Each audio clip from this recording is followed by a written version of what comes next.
Assalamualaikum warahmatullahi wabarakatuh. Yang terhormat Ibu Syita Fatih Atna SPD MSc dan Ibu Kaskalia Pradanti MPD selaku dosen pengampu mata kuliah analisis real. Di sini kami akan memaparkan mengenai barisan bilangan real. Sebelumnya izinkan kami untuk memperkenalkan diri. Kami dari kelompok 7 yang beranggotakan saya sendiri, Mailana Afiatul Karimah dengan NPM 6044, kemudian Yuni Fitriani dengan NPM 6050, Yumsi Nurul Hamimah dengan NPM 6052, dan Syifa Halisatur Rohmah dengan NPM 6132. Adapun cakupan materi yang akan kita bahas pada kali ini adalah yang pertama, barisan dan limit barisan, kemudian limit suatu barisan, dan yang terakhir yaitu ekor barisan. Untuk materi yang pertama yaitu barisan dan limit barisan. Terdapat definisi 1.1 yang menyatakan barisan bilangan real didefinisikan sebagai fungsi dari himpunan bilangan asli N ke suatu himpunan yang termuat di himpunan bilangan real di R.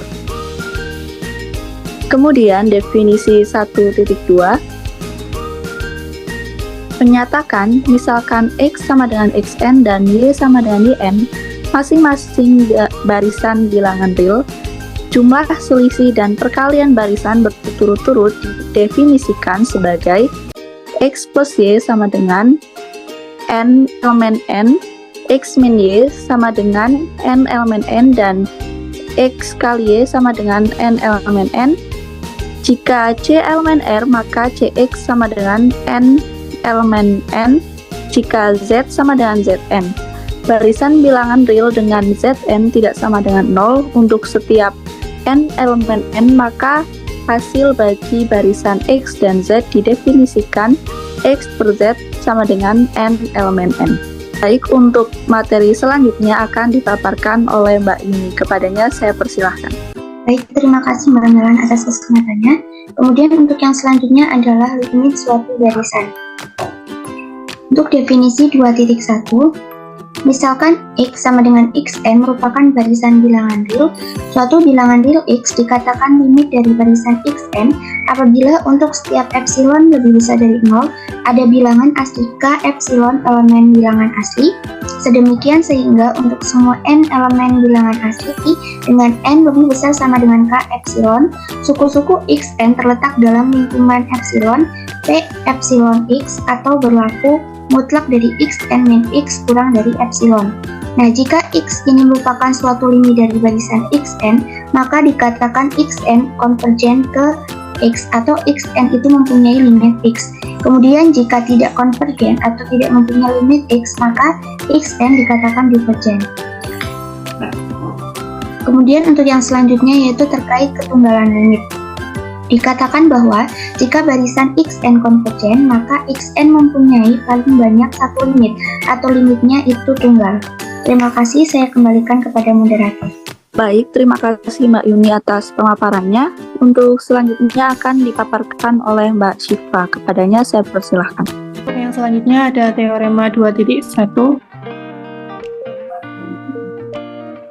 di mana teoremanya berbunyi misalkan X sama dengan Xn merupakan barisan bilangan real dan misalkan juga X merupakan elemen bilangan real, maka 4 pernyataan berikut itu ekuivalen.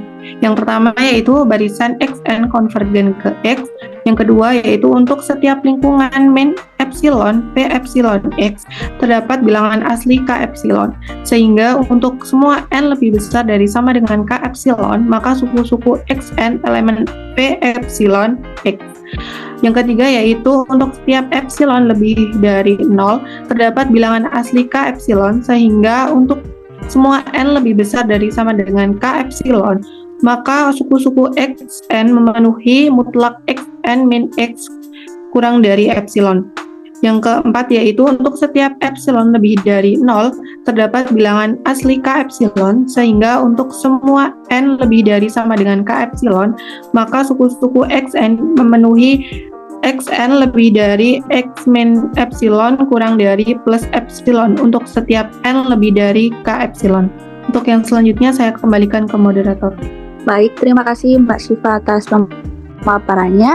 Untuk selanjutnya akan dipaparkan oleh Mbak Yunsi. Kepadanya saya. Baik, terima kasih atas kesempatannya. Untuk yang selanjutnya yaitu ekor barisan. Untuk yang pertama yaitu definisi titik 1 yang berbunyi apabila X itu merupakan barisan dari X1, X2 hingga Xn dan merupakan suatu barisan bilangan real dan M bilangan asli, maka ekor M dari X adalah barisan. X sama dengan X M plus N, di mana N merupakan elemen bilangan asli. Sehingga X sama dengan X M plus 1, X M plus 2, dan seterusnya. Untuk yang selanjutnya yaitu teorema 3.1 yang berbunyi misalkan X yaitu Xn dengan N merupakan elemen bilangan asli, suatu barisan bilangan real dan M elemen N, maka ekor M adalah Xm dengan Xm plus N elemen bilangan asli. Dari X konvergen jika dan hanya jika X konvergen, dengan kata lain limit dari Xm itu sama dengan limit X. Untuk yang selanjutnya yaitu teorema 3.2. Misalkan A sama dengan AN dan X sama dengan Xn merupakan barisan bilangan real dan X merupakan elemen dari bilangan real apabila suatu C lebih besar daripada 0 dan suatu M merupakan elemen bilangan asli, terdapat mutlak Xn min X kurang dari sama dengan CAN untuk semua N elemen N dengan N lebih besar sama dengan M dan limit AN sama dengan 0, maka limit XN sama dengan X. Sekian dari saya kembalikan ke moderator. Baik, terima kasih Mbak Yunsi atas pemaparannya. Untuk selanjutnya kami memiliki beberapa latihan soal. Latihan soal yang pertama akan dipaparkan oleh Mbak Syifa. Kepadanya saya persilahkan. Untuk latihan soal yang pertama yaitu suku-suku KN dari barisan XN ditentukan oleh formula XN sama dengan 1 min 1 dikuadratkan. Tuliskan 5 suku pertama dari masing-masing barisan berikut.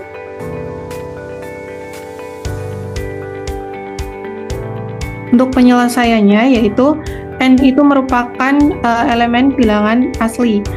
Maka bilangan asli yaitu ada 1 sampai dengan 5 karena di sini kita disuruh menuliskan 5 suku pertama. Maka yang akan dicari yaitu N1 sampai dengan 5. Maka yang pertama yaitu untuk N sama dengan 1, maka Xn sama dengan 1 min 1 dipangkatkan 1, hasilnya yaitu 2. Untuk N sama dengan 2 sama dengan Xn sama dengan 1 dikurangi min 1 dikuadratkan, hasilnya adalah 0. Untuk N sama dengan 3, maka X3 sama dengan 1 min 1 dipangkatkan 3, hasilnya sama dengan 2. Untuk N sama dengan 4, maka X4 sama dengan 1 min 1 dipangkatkan 4 sama dengan 0. Dan untuk yang terakhir N sama dengan 5, maka Xn sama dengan 1 dikurangi min 1 dipangkatkan 5 sama dengan 2. Maka untuk Xn yaitu ada 2, 0, 2, 0, 2, dan seterusnya. Untuk yang selanjutnya saya kembalikan ke moderator. Baik, terima kasih Mbak Syifa atas pemaparannya. Untuk soal yang kedua akan dipaparkan oleh Mbak Yuni. Kepadanya saya persilahkan. Terima kasih. Untuk yang selanjutnya soal nomor 2. Tunjukkan bahwa min 1 pangkat N itu divergen.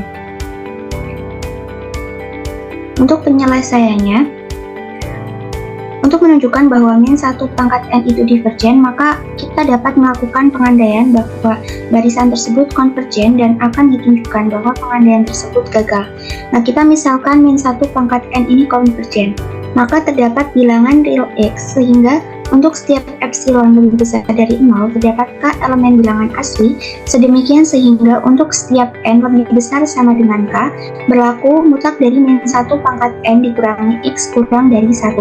Nah, untuk N lebih besar sama dengan K dan N-nya genap, maka min 1 pangkat N itu sama dengan 1, sehingga diperoleh mutlak dari 1 min X kurang dari 1 itu sama dengan min 1 kurang dari 1 min X kurang dari 1. Nah, ini jika diuraikan menjadi min 2 kurang dari min X kurang dari 0, dan sehingga menghasilkan X lebih besar dari 0 dan X kurang dari 2, sehingga berakibat X lebih besar dari 0 di mana X-nya positif. Kemudian untuk N lebih besar sama dengan K dan N ganjil, maka min 1 pangkat N itu sama dengan min 1, sehingga diperoleh mutlak dari min 1 dikurangi X kurang dari 1. Ini jika diuraikan menjadi mutlak dari min 1 dikalikan mutlak dari 1 plus X kurang dari 1, menghasilkan mutlak dari 1 plus X kurang dari 1, dan diperoleh min 1 kurang dari, ini seharusnya min 1 kurang dari 1 plus X kurang dari 1, sehingga dihasilkan X lebih besar dari min 2 dan X kurang dari 0, yang berakibat X-nya kurang dari 0 sehingga X-nya adalah negatif. Nah, sehingga timbul kontradiksi, yaitu antara nilai X-nya itu berbeda, yaitu X lebih besar dari 0 dan X kurang dari 0. Jadi pengandaian tersebut salah, sehingga yang benar itu adalah min 1 pangkat N itu adalah divergen. Terima kasih, saya kembalikan kepada moderator. Baik, terima kasih Mbak Yuni atas pemaparannya. Untuk selanjutnya akan dipaparkan oleh Mbak Yumsi. Kepadanya saya persilahkan. Baik, terima kasih atas kesempatannya. Untuk soal yang selanjutnya yaitu diberikan barisan X sama dengan XN dengan XN itu sama dengan 1 per 1 plus 5N. Apakah barisan X sama dengan XN itu merupakan konvergen? Untuk penyelesaiannya, kita bisa berdasarkan soal kita bisa mengetahui bahwa ada suatu hubungan yaitu 5N itu lebih besar dari 0 dan kurang dari 1 plus 5N, sehingga diperoleh 1 per 1 plus 5N itu lebih besar dari 0 dan kurang dari 1 per 5N, sehingga dapat diartikan bahwa mutlak dari 1 per 1 plus 5N kurang dari 0 itu kurang dari 1 per 5 dikali 1 per N. Nah, karena limit 1 per N itu sama dengan 0, kita dapat menerapkan teorema 2, yaitu dengan C sama dengan 1 per 5 dan M sama dengan 1, sehingga limit dari 1 per 1 plus 5N sama dengan 0. Jadi, barisan X sama dengan XN dengan XN sama dengan 1 per 1 plus 5N adalah barisan konvergen. Untuk yang selanjutnya, saya kembalikan ke moderator. Baik, terima kasih Mbak Yumsi atas pemaparannya. Untuk soal yang terakhir akan saya paparkan. Baik, untuk soalnya yaitu berikut ini terdapat suatu barisan yang didefinisikan secara induktif. Tentukan 4 suku pertama dari barisan tersebut. Untuk barisan yang pertama yaitu X1 sama dengan 2 dengan XN plus 1 sama dengan setengah dikali XN plus 1 per XM. Kemudian untuk yang kedua barisannya yaitu Y1 sama dengan 1, Y2 sama dengan 2, dan YN plus 2 sama dengan YN plus 1 plus YN per YN plus 1 min YN. Kemudian untuk penyelesaiannya yaitu bisa kita ambil dari soal tersebut yang didefinisikan secara induktif, maka dapat kita langsung cari barisannya, yaitu untuk X1 kan sama dengan 2, sehingga X2 nya sama dengan 1 per 2 dikali X1 plus 1 per X1, yaitu sama dengan 1 per 2 dikali 2 plus 1 per 2 sama dengan 1 per 2 dikali 5 per 2, yaitu hasilnya sama dengan 5 per 4. Kemudian untuk suku ketiga yaitu 1 per 2 sama yaitu 1 per 2 dikali X2 plus 1 per X2 sama dengan 1 per 2 dikali 5 per 4 plus 1 per 5 per 4 sama dengan 1 per 2 dikali 41 per 20 sama dengan 41 per 40. Lalu untuk suku keempat kita ambil 1 per 2 dikali X3 ditambah 1 per X3 sama dengan 1 per 2 dikali 41 per 40 plus 1 per 41 per 40 sama dengan 1/2 dikali 3281 per 1640, sehingga hasilnya yaitu 3281 per 3280. Nah, untuk yang kedua, diketahui Y1-nya sama dengan 1, Y2-nya sama dengan 2, sehingga suku ketiga atau Y3-nya adalah Y2 plus Y1 per Y2 min Y1, yaitu 21 per 2 min 1 sama dengan 3. Kemudian, untuk Y4-nya yaitu Y3 plus Y2 per Y3 min Y2 sama dengan 3 plus 2 per 3 min 2, yaitu hasilnya 5. Baik, sekian pemaparan dari kami, kurang lebihnya mohon maaf. Terima kasih. Wassalamualaikum warahmatullahi wabarakatuh.